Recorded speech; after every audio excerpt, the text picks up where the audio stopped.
Top quality और consistent performance के लिए सिर्फ सिल्वर पंप नाम याद रखना।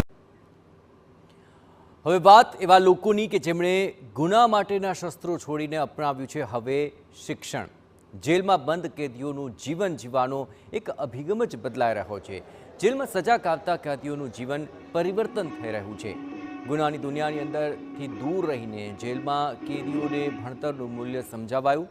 ગુજરાતની જેલોમાં સજા કાપી રહેલા 56 જેટલા કેદીઓએ ધોરણ 10 અને ધોરણ 12ની બોર્ડની પરીક્ષા આપી, જેમાં અમદાવાદ જેલમાંથી 31 કેદીઓ પરીક્ષામાં બેઠા હતા।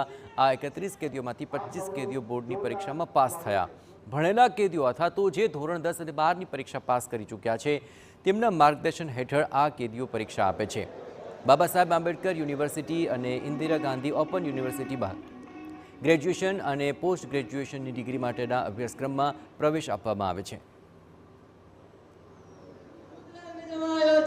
અને દર વર્ષે લગભગ 150 થી 200 જેટલા બંદીવાન ભાઈઓ જુદા જુદા જેલોથી આખા રાજ્યમાં એ લોકોએ પરીક્ષા આપતા હોઈએ છે। ગયા વખતે અમારા 100% એમના રિઝલ્ટ હતું અને આ વખતે પણ અરાઉન્ડ 80% જેટલા રિઝલ્ટ આવ્યું છે।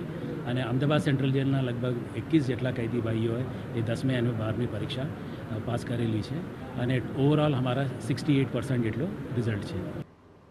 આજીવન કેદી સજા ભોગવી રહેલા મહેશજી ઠાકોરે પણ આ વર્ષે ધોરણ 10ની પરીક્ષા આપી હતી। તેમનો દીકરો પણ આ વર્ષે 10મા ધોરણની પરીક્ષા આપી રહ્યો હોવાથી તે બંને વચ્ચે કોણ વધુ ટકા લાવે તેની સ્પર્ધા જામી હતી।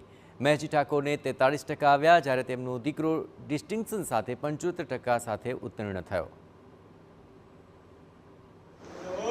મને એક બાજુ એવી તૈયારી હતી કે અમારા બેમાંથી વધારે માર્ક્સ કોણ લાવશે, એવું હતું, ફીલ થતું હતું એવું।